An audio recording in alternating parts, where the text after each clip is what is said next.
Majority Leader Chuck Schumer is asking the FDA to investigate that wildly popular Prime energy drink and whether it's being marketed to children. The brand does also make a zero caffeine drink. It's called Prime Hydration. Senator Schumer claims that packaging and advertising for the two drinks are almost identical. Makers of Prime point out that the label warns it is not recommended for children under 18. But here's the shocking part.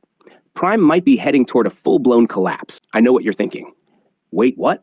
But yes, it's happening. Outside the United States, Prime's market share has plunged to below 10%. Once a sensation with sales soaring past $30 million, it's now barely scraping by with around $300,000 in revenue. So what caused this dramatic downfall? That's exactly what today's video is about. We're diving deep into the rise and fall of a drink that exploded onto the scene. A brand that was hyped to become the next Gatorade, the next hydration empire, and the billion-dollar brainchild of Logan Paul and KSI. So, how did it all go so wrong? Let's break it down. Before we talk about Prime's downfall, let's rewind for a second, because this drink didn't just pop out of nowhere. It all started when Logan Paul and KSI, two of the biggest names on the internet, two YouTubers who literally punched each other in the face for millions of views, decided to become business partners. Crazy, right? They announced Prime Hydration in 2022, and the internet went insane. Oh, bro, when you drink it, you're gonna come, bro. Whoa! That's how good it is, bro. Not because it was a revolutionary drink, but because of who was behind it. Their fan bases treated Prime like it was a limited edition iPhone. Stores were getting cleaned out in minutes. Kids were flipping bottles for hundreds of dollars on eBay. Hi, Raj, how are you? I'm good, how are you? Can I have 2 Primes? One for me, one for my cousin. One for your cousin? Yeah. Oh, wow. And just like that, Prime wasn't just a drink anymore. It became a badge of status. From a novelty to a billion-dollar brand almost overnight. Hey, fuck it. And just... The honest answer, when we both hit that B. I'm out this bitch when I hit that B. I'm out. And you're going to see it unhinged, unfiltered. Yo, I can't wait, Jay. And when it happens, you'll see the real me. No filter, no limits. I'm ready for it. That's how fast the explosion happened. Fueled by Logan and KSI's massive influence, their masterclass in branding, and a marketing strategy built for virality. From TikTok videos of kids guzzling Prime to school bans because of the frenzy, the drink became a cultural phenomenon. It even started challenging legends like Gatorade and Powerade head-on. But then, the momentum shifted. As Prime's numbers climbed, Logan Paul's name began surfacing in controversy after controversy. From alleged scams and questionable crypto ventures to shady endorsements. And here's the catch. When your entire brand identity is tied to your face, your personal reputation is your product. So you don't lend your brand to this, or people just know your Prime? Like, how does this work? No. Yeah, well, I'm a co-founder with But if KSI. if I go online and look at the advertising of this, are you all over this? Yes, 100%. Okay, so that's exciting. But that wasn't the only problem. People started digging deeper. Doctors came out saying Prime had too much caffeine. Parents started complaining. There were even lawsuits and government investigations over how it was being marketed to children. This morning, New York Senator Chuck Schumer is calling on the FDA to investigate the energy drink Prime. And slowly, the magic started to fade. What made it even worse? Logan and KSI didn't just try to grow their brand. They tried to humiliate their competition.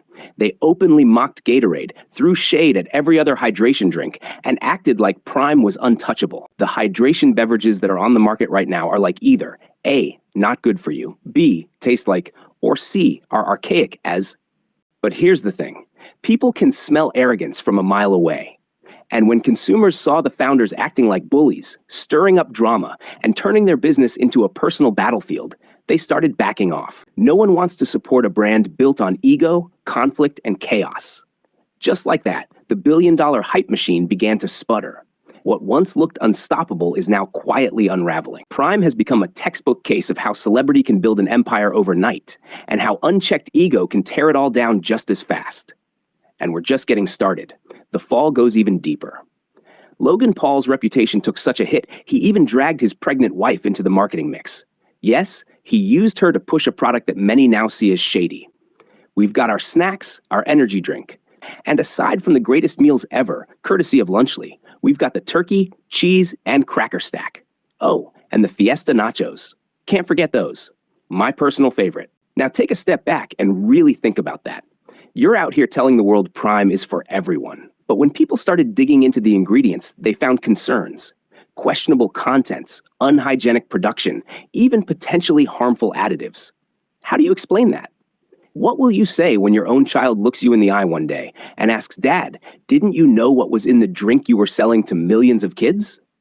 Because now even nutrition experts are speaking up. Everyone talks about Prime's nutrition label like it's a flex, but nobody talks about the shady, harmful, and underrated ingredients that can slowly mess up your body. Watch that expert's video and then tell me this isn't just another money-first scam masked as a healthy lifestyle drink. Crime.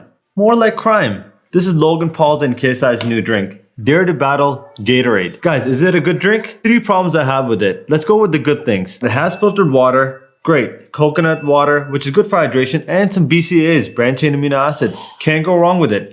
But the 3 ingredients I have a problem with are citric acid. Everyone knows it causes inflammation. And the 2 artificial sweeteners. One of them being sucralose and the second one being acesulfame potassium. Everyone knows it's not good for your gut health and brain development. So would I use this? Probably not, guys. Parents, don't get your kids Prime. Even though it's run by KSI and Logan Paul, they could have done a much better job in order to battle Gatorade. It's not the healthiest drink. I would stick with water. And that right there is the heart of the issue. They didn't just make a questionable drink. They wrapped it in fame and sold it like gold. It's like they quietly slipped a health risk into something marketed as cool. Even Kevin O'Leary, when he joined Prime's promo podcast, didn't hold back. He called it out, not directly, but clearly enough. You don't lend your brand to this, or people just know you're Prime? Like, how does this work? No. Yeah, well, I'm a co-founder with But if KSI. if I go online and look at the advertising of this, are you all over? Yes, Yeah, 100%. Okay, so that's exciting. It's such a competitive space because the shelf is completely loaded with competitors, and you know who they are. Yep. And they don't like dirty little startups like you. Yep. But you have a competitive advantage because of your brand. Exactly. That says it all.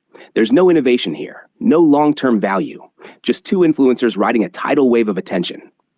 Let's be honest, Prime isn't winning because it's a great product. It's winning because Logan and KSI keep pushing it with every ounce of their influence. They didn't build this brand on quality. They built it on clout. But when your mind is poisonous and you're tied to a brand that's allegedly just as toxic, no one's going to respect your face anymore. And that's exactly what's happening. Prime is losing market share. Profit percentage is dropping day by day. And now, even the manufacturer is reportedly filing lawsuits against Logan Paul and his drink. So what's Logan doing now? He's cornered. And when people like him can't fix their own mess, they turn to tearing others down. That's why he's been making disrespectful videos and shady comments targeting other products like Lunchables, Gatorade, Body Armor, anything that's competition. All right, we'll start off with the Lunchables. Bro, I'm sorry, that's trash. All right, now we're trying Lunchly. Come on. We're not biased at all, but ours is way better. Gatorade's been around for 15 years, has 120 calories. It's so high in sugar. It's garbage. But they didn't stop at questionable comments and cringeworthy stunts. No, they went a step further. Logan, KSI, and their team orchestrated an entirely fake movement, a so-called boycott Gatorade campaign that looked like a public uprising, but was actually just a PR stunt. They hired their own fans and crew to stir up noise online. Nothing organic, nothing real. Just manufactured outrage, designed to make Prime look like a rebellious underdog.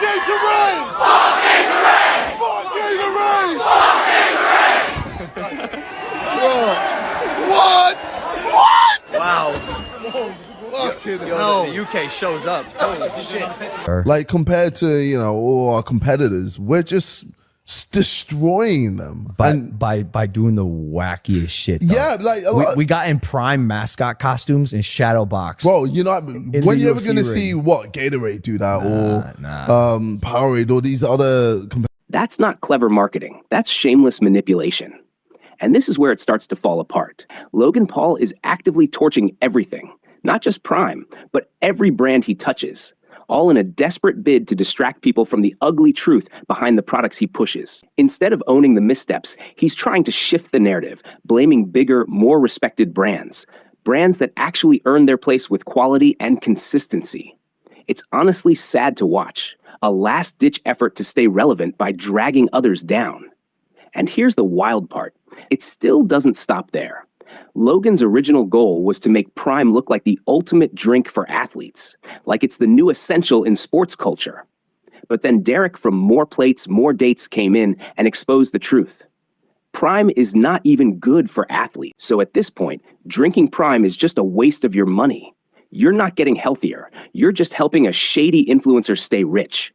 But it's not the electrolyte formula for athletes. This is not focused for athletes and designed for athletes whatsoever with 40 milligrams of sodium. Let's think about here, if we're designing an electrolyte formula, the purpose is hydration. We are trying to achieve a state of heightened performance through replenishing lost electrolytes that should already be in balance given your diet model too. So let's look at the elements or the liquid IV breakdown. We have 500 milligrams of sodium. So when he mentions as a criticism, it tastes kind of salty. It's like, well, good fucking luck getting away from the salty taste when you have over 500 plus milligrams of sodium in a Prime doesn't cut it.